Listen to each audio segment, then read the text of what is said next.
É difícil assumir que estamos a passar por dificuldades, sem terras e sem futuro. Creio que devemos deixar nosso país lo mais breve possível, senão seguro que teremos dificuldade em sobreviver acá. Não abbiamo condizioni di dare una vita degna ai nostri discendenti. I nostri figli devono sognare e dobbiamo dargli questa opportunitā. Ir atnākusi tā stunda, kad mēs atstāsim visu, kas mums ir, un staigāsim pret vienu jaunu tēviju. Alles, was mit uns geschehen ist, tut noch weh. Wir müssen wieder neu anfangen. نحن حبينا نطلع من البلاد لغير مطرح منشان نكون العائلة كلها للمستقبل. Unser Heimatland Deutschland ist nicht mehr dasselbe. Deswegen brauchen wir neue Wege für unsere Kinder. De Braziliaanse regering heeft ons een kans aangeboden om deze nieuwe weg te beginnen. Tam będziemy mieli ziemię, żebym lepiej żyli z naszą żoną i z naszymi dzieciakami. Governanter do nas pomogą. Vi måste tro på vårt nya land. En dag ska våra barnbarnsbarn bli stolta av vår modighet.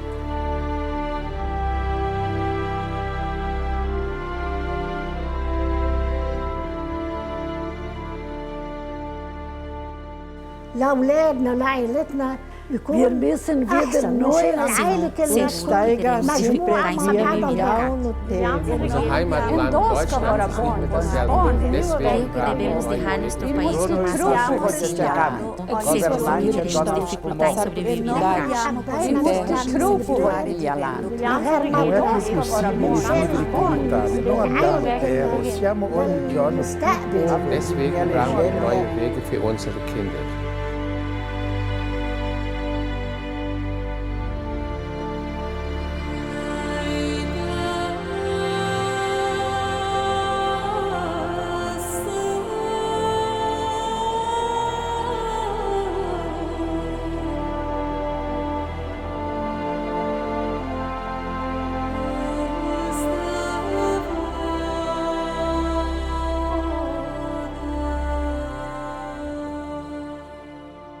Em meados de 1800 começou uma propaganda para a imigração para a América do Norte e América do Sul. Havia propaganda, os aliciadores do Brasil iam e diziam que aqui tinha terra, eles seriam donos das terras, porque na época em que a Polônia foi dominada pelos países que a invadiram, eles não tinham pátria, tiraram deles a identidade. O Brasil estava numa campanha de propaganda de trazerem imigrantes europeus para o Brasil. E aí foi o momento que eles decidiram também virem ao Novo Mundo. Porque na Áustria não tinham mais serviço, emprego, tudo era gente de fábrica. E não tinham mais trabalho para eles. Eles vieram porque souberam a notícia boa do Brasil, que aqui tinha lugares e espaço para eles se colocar. A grande promessa que todos teriam no Brasil, uma oportunidade melhor de ter uma propriedade, de criar sua família, de progredir e de ter também liberdade, especialmente quanto à sua etnia e quanto à religião. O sonho mesmo, o sonho dos holandeses, eu acho que é um sonho que todo mundo tem, né? De dar boas condições para a família, de dar condições melhores para os filhos, para a família, para netos e um futuro melhor para todo mundo. Nossa, o sonho muitas vezes a gente escutava eles entre si falarem, né, que era um pouco diferente do que encontraram, mas como as pessoas têm que se adaptar às vezes às coisas, né, e eles achavam que eles iam receber mais e não receberam isso, porque tinha muita gente entrando, né, para o Brasil. O objetivo deles mesmo era manter a família unida. Eles queriam assim, ó, se a gente fica aqui, os filhos terão que migrar para os outros países futuramente. Não vai ter trabalho. Muitos deixaram familiares lá, irmãos, pais, tios, né? Se despediram para talvez nunca mais os ver, né? Isso é um passo muito pesado e bastante emocionante.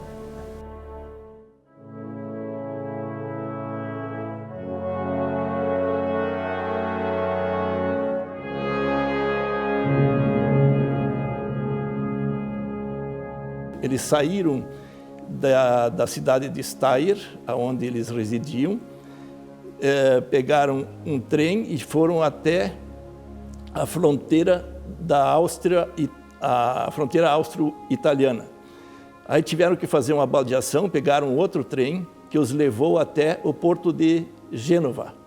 Eles fizeram o percurso de carroça, os homens faziam a pé e as mulheres e crianças sobre carroções, fizeram o percurso daquela cidade onde moravam até Gênova. Aí então embarcaram nos vapores, né, e bastimente, e a viagem durou, como era normal na época, em torno de 36 dias.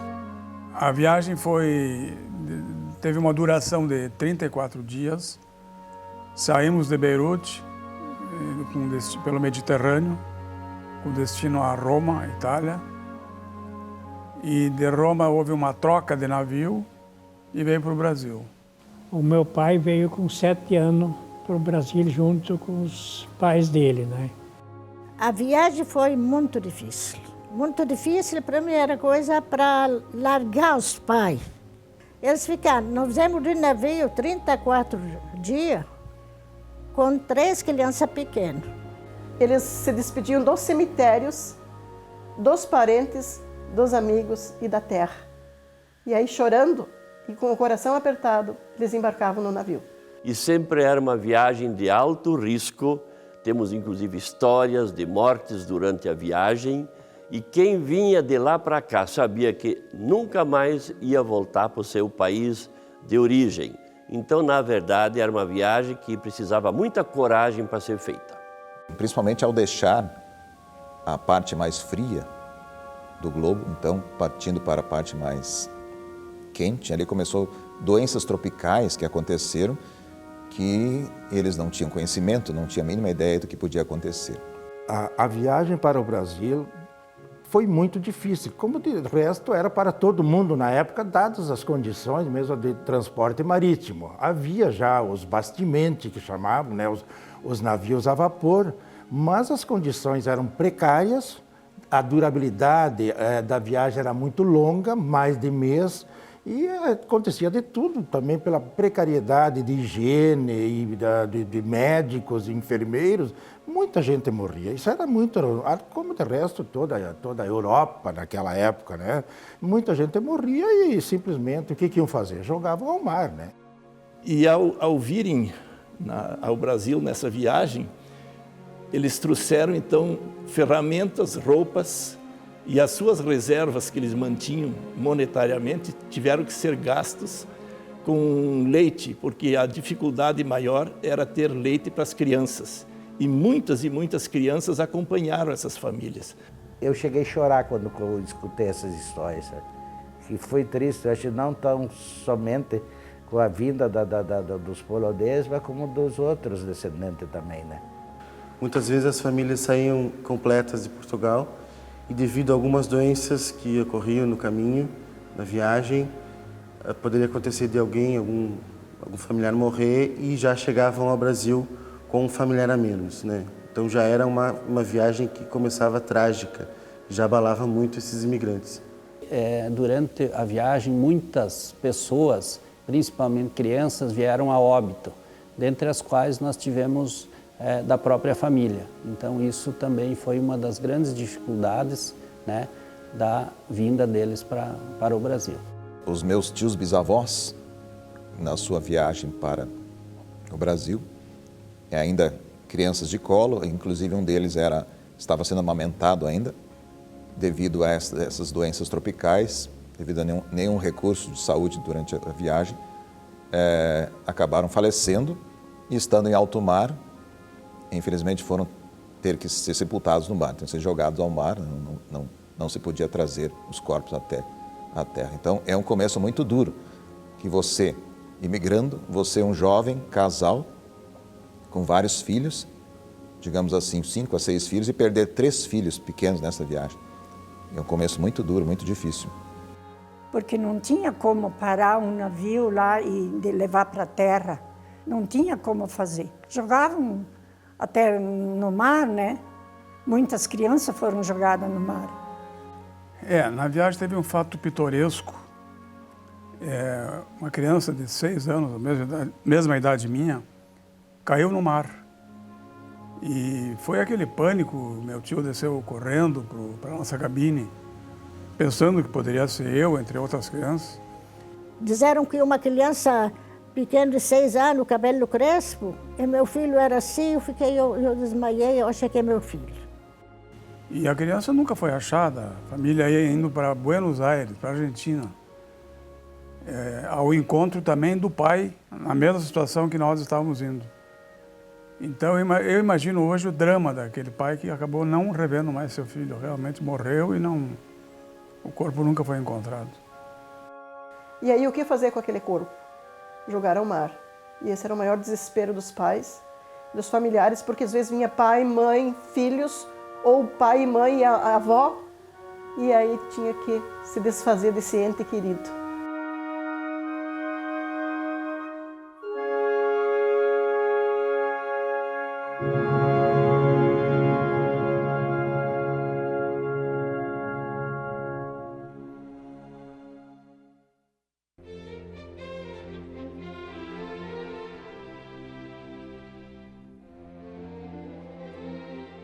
De Porto Alegre até as costas do rio Jacuí, eles foram de barco, né? Dali até Santa Maria, eles pegaram um trem, né? e desceram em Santa Maria, aonde permaneceram alguns dias até poder organizar um comboio, né? De 24 carros de boi, aonde colocaram todos os seus pertences, mais as crianças e as mulheres. Mulheres e crianças vinham em cima dos carroções, de mais famílias, né? E os homens tinham que caminhar a pé, porque não caberia todo mundo também, né? E um outro grupo, o grupo de homens iam a pé, e algumas mulheres menos idosas também acompanharam esses homens, e essa caminhada durou 12 dias. E daí devagar vinham de lá para cá. Isso aqui aconteceu, sim. E Santa Maria para Ijuí em carro de boi, né? Também sofreram bastante, muitas pessoas pereceram, era muito difícil, uma viagem longa, né? E muitos deles muito frustrados pelo tipo de vegetação que encontraram, que não conheciam, né? Não tinham o alimento que eram acostumados, então sofreram bastante. Tanto que alguns deles conseguiram até retornar depois de um tempo, né? A minha mãe, quando veio, então que naquele tempo não tinha automóvel, né? Então era o cavalo bem encilhado e as mulheres tinham o selim.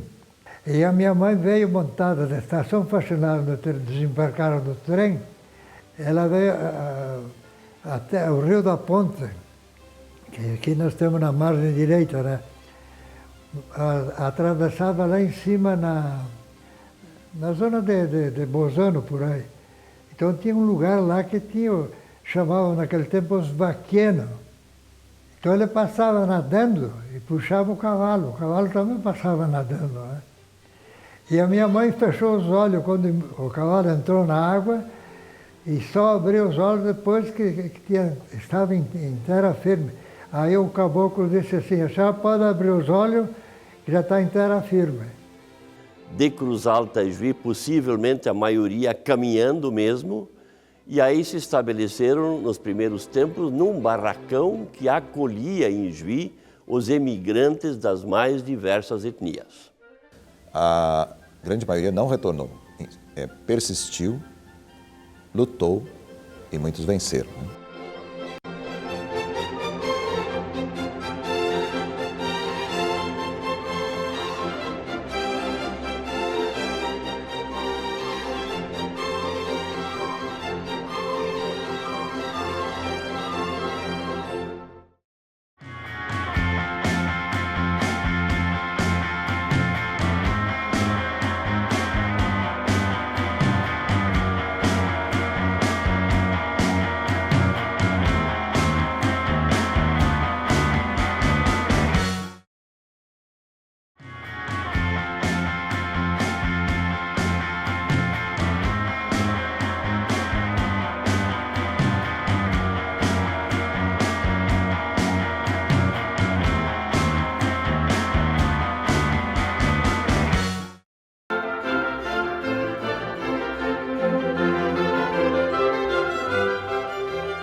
Quando eles chegaram aqui, a primeira coisa, quando receberam as áreas, eles foram em procura de água, de uma vertente de água.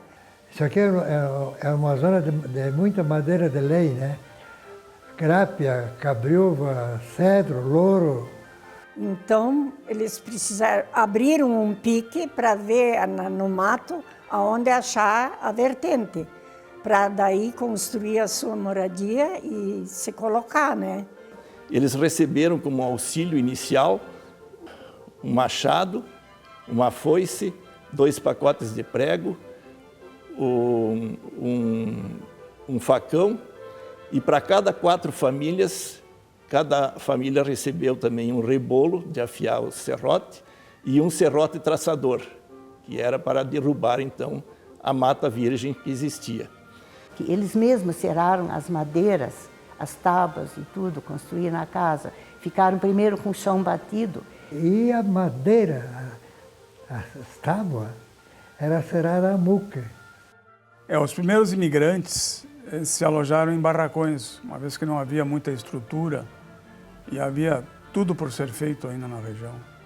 E casa, que é bom, não tinha. Então eles fizeram, no começo, veio uns voluntários e fizeram uns galpãozinhos. Não houve ajuda de ninguém, do governo. Acho que os pioneiros tiveram que construir as suas moradias conforme podiam. Olha, eram casas de madeira, casas simples, geralmente um quarto, uma sala, uma cozinha, o suficiente para poder abrigar, porque a intenção principal era sempre o trabalho. E a casa era uma consequência do trabalho. Então não havia muito se dedicar assim à ornamentação de uma casa, era o suficiente para poder viver. No começo, então, nós podemos imaginar, né, uma civilização avançada já, começando a parte da industrialização na Europa, vir por uma mata virgem infestada de insetos, animais, cobras, inclusive animais selvagens. E temos que imaginar ele sair de uma casa com máquina de lavar roupa, luz elétrica e tudo, e vier aqui para o mato, não entendendo a língua, não conhecendo a comida, tendo mosquito, bichos e pragas, o que sofreram. E chegaram, inclusive, no primeiro período, caçarem onça e outros animais ferozes aqui, né?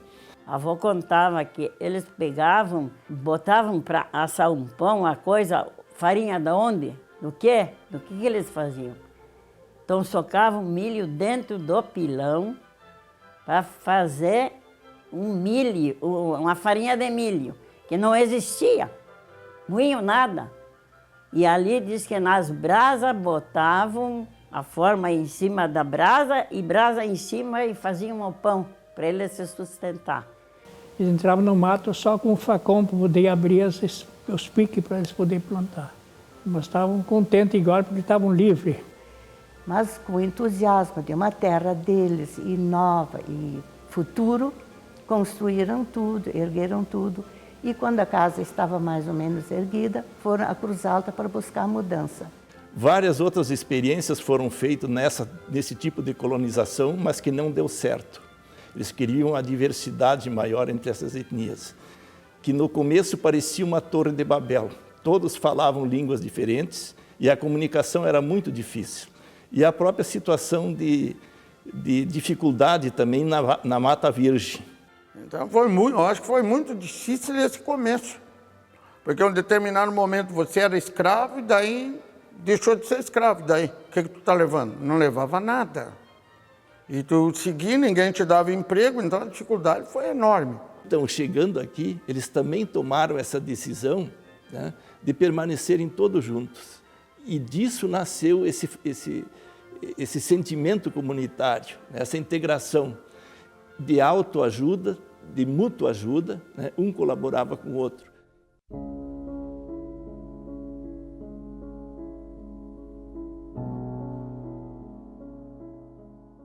Antigamente havia muita dificuldade na saúde, então dava um negócio grave, Você pegava o melhor cavalo e você mandava cruzar o que dava para ir e voltar no tapa, num piscar de olho, né? Como era difícil naquele tempo, porque as pessoas, as crianças principalmente, morriam muito. Os suecos, os poloneses e coisas, perderam muita gente nessa fase. Médico não existia. Houve casos de gente padecer, falecer por falta de medicamento, por falta de recurso médico, né? Porque o que existia era o curandor, benzedor. Que a minha bisavó perdeu dois tios, né? O tio que tinha 4 anos e o outro tinha 6. Então deu uma doença chamada gripe, que sufocava a garganta das pessoas, né? E daí quando ela estava dando os chás que tinha, e compressas e tudo que eles podiam fazer para baixar a febre e tal, ela entrou no quarto e viu os 2 meninos falecidos, né? Então aquilo foi um choque para eles. Tiveram que vir para Ijuí buscar remédio e Ijuí para Cruz Alta trazer o remédio para eles, né? O padre Kulber também fala que morriam pessoas como gafanhotos, né? Então ele queria dizer que a região era realmente muito inóspita, né? Era difícil, né? Tudo a pé, não tinha condução, não é como hoje, né? E tinham que superar todas essas dificuldades. A própria falta de alimentação, né? Porque no início esses imigrantes recebiam por parte do governo, os adultos, R$400 e as crianças R$200 cada uma, para poderem se manter inicialmente até que essas lavouras pudessem ser providenciadas. A oração sempre foi a primeira coisa da família, no início do dia e no fim do dia. Todas as famílias polonesas ornamentavam o altar na sala e onde a família se reunia para rezar. Eles tinham muita fé e isso ajudava muito. Eles eram fortes porque viviam numa comunidade e principalmente numa comunidade de fé e tendo Deus como no mais alto de todos.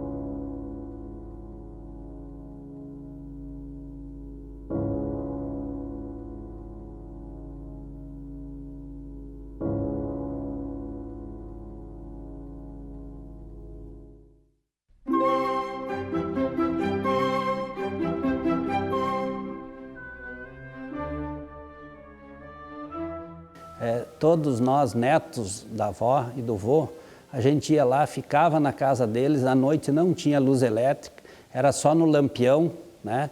E nós ficávamos entre 4 e 5 numa cama daquelas feita de madeira e o colchão fazia barulho, era palha de milho, né?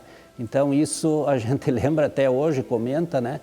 Então isso assim, ó, é uma recordação que jamais você esquece. Porque eles desde cedo trabalhavam. Criança com 8, 10 anos, não era sacrifício trabalhar. Eles, em vez de brincar e tudo, ocupavam o tempo aprendendo, brincando. E os filhos, à medida que também iam crescendo, já com 12, 13 anos, já começavam a se ensaiar nos trabalhos da roça. Na capina, na plantação de milho, feijão, enfim, todas essas atividades. O boi, eu fui domador de boi, né? E até, às vezes até me dava saudade, né, da época do boi, porque eu com 10 anos já lavrava roça de toco, né, com boi. Me dá saudade porque a gente levantava 4 horas da madrugada, tratar os boi, tomar chimarrão, fazer café para o resto dos irmãos que eram mais novos, para no clarear do dia cangar 2, 3 juntas de boi e ir para a roça. Porque na época era o boi e o cavalo, o nosso trator, né, era a ferramenta de trabalho, era o animal. Eu usava pendurado em cima do pescoço uma malinha, grão de milho, e fazia buraquinho e botava 3, 4 grãos. Quando eu ia para a roça, nós dois ia. Ele ia lavrar com os bois e eu com os cavalos. Nós os dois trabalhava na roça. E assim toda que planta e colhia. E a base não é assim como hoje esse maquinário. Antigamente era só a base de foicinha e a base de enxada, plantar e tudo. E hoje não, hoje é só maquinário que faz. Hoje, por exemplo, não existe mais o ferreiro, né? E o ferreiro era o industrialista da época, era o ferreiro que fabricava a ferramenta, a enxada, o machado, a foice, a carroça, né? Era o ferreiro, o industrialista, né? O fabricante. Como hoje tem as fábricas de trator, na época era os ferreiros. E claro, na época também o município de Juí, o nosso núcleo aqui era pequeno. Essas ruas aí nem calçamento tinha. Era pedras que tinha. Tinha barro, quando chovia barro que nem sei, né? Vinha as pessoas, tudo vinha de carroça de fora. Chegava na loja, traziam carroça, o casal vem lá fazendo as compras, tudo de carroça. Antigamente sim. Essa rua tudo, Rua 15 de Novembro, depois de tantos anos, tinha 2 carros. Carro não tinha. Surgiu depois, uns 29, 27. E não tinha aquela época. Saía um carro caminhando, a gente corria para ver o barulho do carro, né?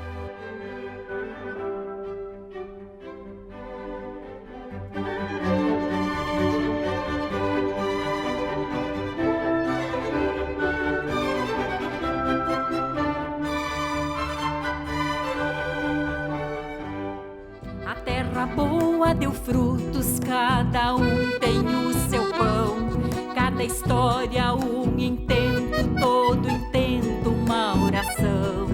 As marcas dos imigrantes são orgulhos imortais, uma história de esperança pra não esquecer jamais.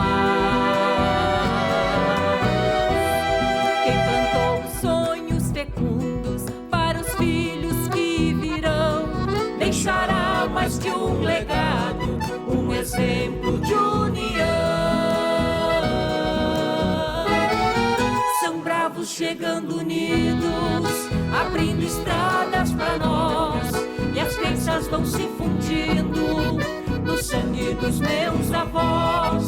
Quem veio no trem da história pra esta terra de Juí, relembra agora o passado, encanto da FENADI. São bravos chegando unidos, abrindo estradas pra nós, e as crenças vão se fundindo no sangue dos meus avós. Quem veio no trem da história pra esta terra de Juí, relembra agora o passado, no encanto da FENADI. Relembra agora o passado, no encanto da FENADI, no encanto da FENADI.